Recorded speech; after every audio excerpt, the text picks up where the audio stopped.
Well, there's a new study out from UBS Wealth Management that finds an alarming 56% of married women leave the financial investment planning up to their spouse.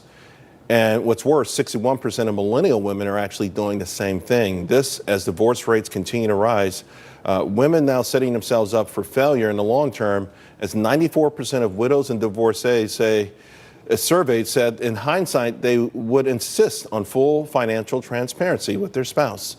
So let's ask Susan Solovic, small business expert, and back with us, Jillian Melcher. Susan, great to see you. Great to be here, Charles. Thanks for inviting me. You have championed this issue for a very long time, and they say we have the gray divorce wave now. Like, older folks are getting divorced and leaving a lot of women out there just high and dry. I know, it's alarming to me, and I honestly am very shocked about the survey results, especially about the millennial women.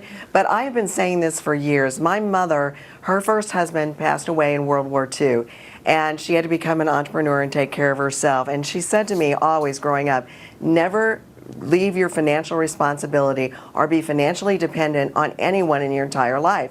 And I practiced divorce law for a while, and when women would come in and talk to me, they would say, well, what am I going to do?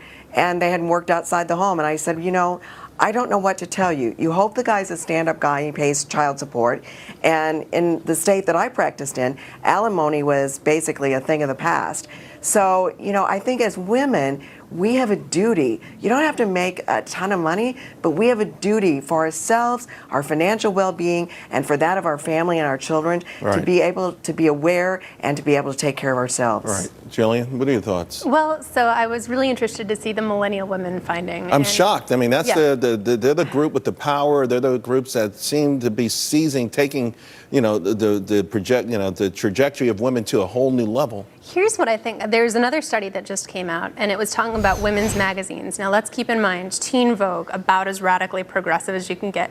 Cosmopolitan, Vogue, Vanity Fair, all of these are far, far left publications. It looked at how these women's magazines were talking about finance and investing compared to men's magazines.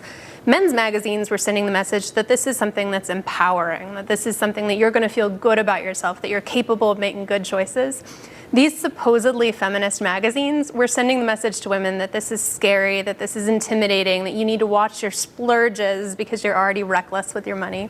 So I think we need to change the way that we have that dialogue, but also call these feminist publications out on the way that they're infantilizing women. And by the way, when we look at that divorce rate and we talk about men not being transparent about their money, I think that's a big problem too. As women get more involved in these discussions, they're going to feel more empowered and have more parity in their relationships. Yeah, and I thought millennials were having these discussions before they got married. That's what I've been reading, at least, Susan? And you would think that for those of us who forged the way and really pushed the envelope, that we would not be seeing this with these younger women.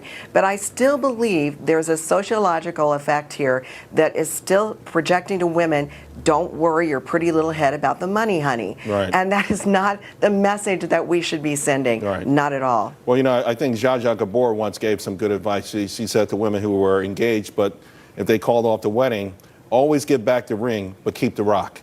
Okay. Ladies, thank you both for your expertise. And Susan, it's great seeing you. It's been a while.